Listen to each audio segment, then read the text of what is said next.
নমস্কাৰ সকলোকে স্বাগতম জনাই আৰম্ভ কৰিবলৈ লৈছোঁ আজিৰ অন্য এটি ভিডিঅ'। আজি মই বৰ্তমান আছোঁ আপোনালোকৰ RB Motors first choice RB মটৰ্ছত আছোঁ আৰু আপোনালোকৰ ইয়াত আপোনালোকৰ এনেকুৱা ধৰণৰ শ্ব'ৰুমটো এই কাৰ ৱাছৰ আপোনালোকৰ ছাইডতে আপোনালোকৰ আছে RB মটৰ্ছ। যদি সুজুকিৰ এক টাইমত যদি বিক্ৰী হোৱা আপোনাৰ একদম বহুত মানে কি গাড়ী বুলি ক'ব যাওঁ, এখন গাড়ী আহে সুজুকি ৰিটছ। গতিকে আজি সুজুকি ৰিটছৰ আপোনালোক ডিটেইল ৱাকৰণ ৰিভিউটো অৰ্থাৎ প্ৰায় 2015-14 মানৰ ভিতৰত সুজুকি ৰিটছ অহা আছিল, প্ৰায় 2015-14 অৰ্থাৎ 2015ত হ'ব চাগে এইখন, মই একদম কনফাৰ্ম নহয়। গতিকে সেই সময়ত কেনেকুৱা অহা আছিল আপোনালোকৰ এনেকুৱা ধৰণৰ ফিজিকেল কি অহা আছিল, আপোনাৰ চেণ্টাৰ লক বাহিৰৰ পৰা লগাব লগা আছিল, অৰ্থাৎ এইখন যিহেতু VXI ভেৰিয়েণ্ট গতিকে চেণ্টাৰ লক আফটাৰ মাৰ্কেট এইখনত লগোৱা আছিল। এতিয়া যদি আমি ইয়াৰ কথা ক'বলৈ যাওঁ, ইয়াত আপোনালোকৰ সম্পূৰ্ণ ৰিফ্লেক্টৰ বেছ আপোনালোকৰ হেলোজেন আপোনালোকৰ টাৰ্ণ ইণ্ডিকেটৰ হেডলেম্প অহা আছিল, ইয়াত পাৰ্কিং লেম্প, ইয়াত আপোনালোকৰ ফগ লেম্প হেলোজেন অহা আছিল, মাজত আপোনালোকৰ সুজুকিৰ লগা। আৰু যদি আপোনালোকৰ টোটেল সেইটো জানিব লাগে, আপোনালোকৰ এইটো মাৰুতি সুজুকি ৰিটছ আপোনালোকৰ 2015ৰ গাড়ী, 66,030 কিলোমিটাৰ চলিছে। আৰু ইয়াৰ যদি প্ৰাইচটো ক'ব লাগে 2,65,000 টকা আপোনালোকৰ প্ৰাইচ পৰিব। গতিকে অৰ্থাৎ মই আগতে কৈ দিলোঁ আপোনালোকক ক'ত কি কেনেকুৱা কি আছে। ইয়াত যদি চাব যোগে দুটা ৱাছাৰ, মেনুৱেল ৱাইপাৰ আৰু এনেকুৱা ধৰণৰ আপোনালোকৰ স্কিপ প্লেট আপোনালোকৰ দিয়া আছে, অৰ্থাৎ এয়াৰ ইনটেক্টৰ কাৰণে এনেকুৱা ধৰণৰ এই ছিষ্টেমটো দিয়া আছে। ইয়াত যদি চাবলৈ যাওঁ আপোনাৰ যি টুইং হুকৰ ছিষ্টেমখিনি দিয়া আছে। এতিয়া যদি আমি ছাইড প্ৰফাইললৈ আহোঁ, ছাইড প্ৰফাইলত এনেকুৱা ধৰণৰ আপোনাৰ VVTৰ বেজিং দিয়া আছে। ইয়াত যদি চাবলৈ যাওঁ ইয়াৰ আপোনাৰ টাৰ্ণ ইণ্ডিকেটৰ দিয়া আছে। আপোনাৰ যদি টায়াৰ প্ৰফাইলৰ কথা চাবলৈ যাওঁ, টায়াৰ প্ৰফাইল আপোনালোকৰ 14 ইঞ্চ আপোনালোকৰ 165/80 আৰু 14 ইঞ্চ আপোনালোকৰ ষ্টীল ৰিম দিয়া আছে। আগপিনে যদি চাবলৈ যাওঁ আগপিনে আপোনালোকৰ আগপিনে ডিস্ক ব্ৰেক, পিছপিনে ড্ৰাম ব্ৰেক দিয়া আছে। এনেকুৱা ধৰণৰ আপোনালোকৰ ব্লেক আউট আপোনালোকৰ ORVM অহা আছিল। সেই সময়ত আপোনালোকৰ মেনুৱেলি আপোনালোকৰ হাতেদি কৰিব লাগিব। আপোনালোকৰ মেনুৱেল যদি চাব যাব লাগে আপোনালোকৰ মেনুৱেল ডোৰ অপেনাৰ দুফালে ব্লেক আউটত আছিল আৰু সম্পূৰ্ণ আপোনালোকৰ মেটেলিক গ্ৰে কালাৰৰ একদম মস্ত লাগে। আৰু এইফালে যদি চাবলৈ যায় এইফালে আপোনালোকৰ হেলোজেন ইউনিটৰ আপোনালোকৰ বেক লেম্প আৰু পাৰ্কিং লেম্প আৰু আপোনালোকৰ টাৰ্ণ ইণ্ডিকেটৰ দিয়া আছে। ইয়াত ৰিটছৰ বেজিং VXIৰ আপোনালোকৰ ইয়াত VXIৰ বেজিং দিয়া আছে। কাজ স্কোৱাড এইবিলাক আপোনালোকৰ মটৰ্ছৰ আপোনালোকৰ পৰা কিনা আছিল। ইয়াত কোনো ধৰণৰ ৱাইপাৰ ডিফগাৰ নাহে। VXIত মাৰুতি সুজুকিৰ লোগো, ইয়াত আপোনালোকৰ মাৰুতি সুজুকিৰ ব্ৰেণ্ডিং, মাৰুতি সুজুকিৰ লোগো আৰু এনেকুৱা ধৰণৰ ছিষ্টেম। গাড়ীখন প্ৰথমতেই আনলকে আছে। ইয়াত এনেকুৱা ধৰণৰ কি ইনচাৰ্ট কৰিলে আৰু যদি চাবলৈ যায় ইয়াত এনেকুৱা ধৰণৰ আপোনালোকৰ স্পইলাৰ দিয়া আছে আৰু ইয়াত হাই মাউণ্ট ষ্টপ লেম্প দিয়া আছে। ইয়াত যদি চাওঁ ইয়াত এনেকুৱা ধৰণৰ পাৰ্চেল ট্ৰে আহে। ইয়াত এনেকুৱা ধৰণৰ আপোনাৰ প্ৰায় 200-250 লিটাৰ মানৰ আপোনালোকৰ বুট স্পেচ দিয়া আছে। আৰু তলত যদি চাওঁ তলত আপোনালোকৰ ষ্টেপনি আহে। সেই টাইমত আপোনালোকৰ এনেকুৱা ধৰণৰ ফিচাৰ্ছ অহা আছিল।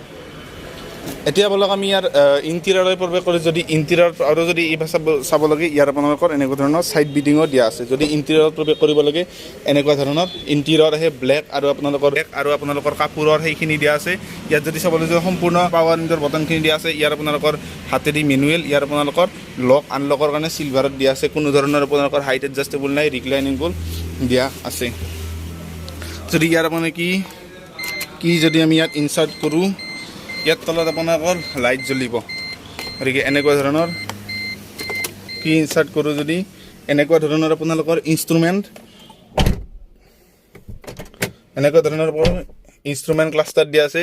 ইয়াত আপোনালোকৰ এচিৰ এইখিনি দিয়া আছে ইনষ্ট্ৰুমেণ্ট ক্লাষ্টাৰ আপোনালোকৰ এনেকুৱা ধৰণৰ হ'ব। ইয়াত যদি চাব চিট বেল্ট ৰিমাইণ্ডাৰ আছে। আপোনালোকৰ ডোৰ যদি ক'ৰবাত খোলা আছে ডোৰ খোলা আপোনালোকৰ ৱাৰ্ণিংখিনি আহিব। ইঞ্জিন ষ্টেটাছবিলাক আহিব। ইয়াত যদি চাবলৈ যাওঁ চেয়াৰ বেগ একো নাহে। আপোনালোকৰ মানে চিট বেল্ট ৰিমাইণ্ডাৰ আহিব আৰু চিট বেল্ট ড্ৰাইভাৰৰ কাৰণে আৰু ইঞ্জিন ইম'বিলাইজাৰ আহে। গতিকে এইখিনি আপোনালোকৰ ইয়াত স্পীডোমিটাৰ আহে, কোনো ধৰণৰ RPM মিটাৰ নাহে। ইয়াত যদি চাবলৈ 66,033 কিলোমিটাৰ আপোনালোকৰ চলিছে আৰু এনেকুৱা ধৰণৰে। আৰু যদি এইফালে চাবলৈ যায় এইফালে ৱাইপাৰৰ কণ্ট্ৰল, এইফালে আপোনালোকৰ হেডলেম্পৰ কণ্ট্ৰলখিনি দিয়া আছে। ইয়াত যদি চাবলৈ যায় ইয়াত আপোনালোকৰ ফগ লেম্পৰ বটনটো ইয়াত দিয়া আছে।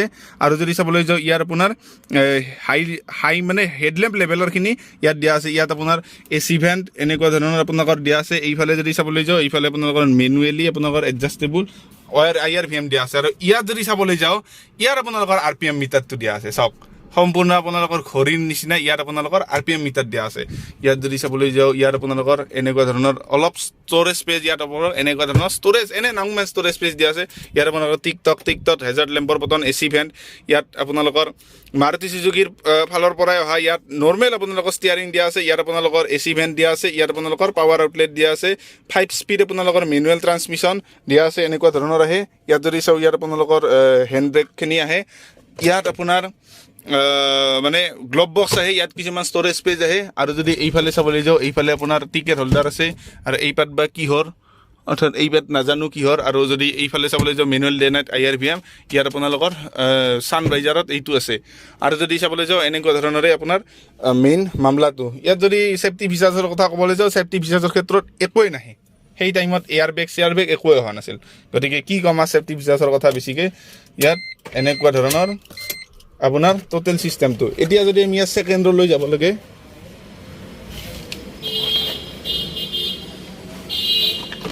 যদি আমি ছেকেণ্ড ৰ'লৈ যাব লাগে ইয়াত আপোনালোকৰ আগৰ বনেট খোলা লিভাৰ ইয়াত দিয়া আছে কিয় খোলা যোৱা নাই বনেটটো খুলিম ৰ'ব পাছত ইয়াত আপোনাৰ এনেকুৱা চিষ্টেমত দিয়া আছে আপোনাৰ দুটা কালাৰত ব্লেক আৰু কাপোৰৰ ইয়াত আপোনালোকৰ পাৱাৰ উইণ্ডোৰ বটনখিনি দিয়া আছে ইয়াত যদি চাবলৈ যাওঁ এনেকুৱা ধৰণৰ আপোনাৰ আণ্ডাৰ হিচাপত যদি চাবলৈ যাওঁ একদম মিনিমামত আণ্ডাৰ হিচাপত আগে পিছে সকলোফালে আপোনালোকৰ এডজাষ্টেবল হেণ্ড ৰেষ্ট গতিকে এনেকুৱা ধৰণৰেই আপোনাৰ টোটেল কণ্ডিশ্যন আৰু এই লেম্পটো দেখিছেনে মানে দুৱাৰ খোলাৰ লগে লগে এই লেম্পটো আপোনালোকৰ জ্বলে গতিকে এনেকুৱা ধৰণৰ কণ্ডিশ্যন এতিয়া আহক আমি ইঞ্জিন স্পেচিফিকেশ্যনৰ কথা ক'বলৈ যাওঁ ইঞ্জিন স্পেচিফিকেশ্যনৰ কথা ক'ব লাগে তেতিয়াহ'লে আপোনালোকৰ এনেকুৱা ধৰণৰ আপোনালোকৰ সুজুকিৰ 1.2 লিটাৰ 4 চিলিণ্ডাৰ আপোনালোকৰ পেট্ৰল ইঞ্জিন পাব 84 PS পাৱাৰ আৰু 113 নিউটন মিটাৰ টৰ্ক আপোনালোকৰ এনেকুৱা ধৰণৰ 2015ৰ গাড়ী আপোনালোকৰ এনেকুৱা ধৰণৰ পাব গতিকে এনেকুৱা ধৰণৰ বৰ্তমান ইঞ্জিনৰ কণ্ডিশ্যন হৈ আছে আপোনালোকে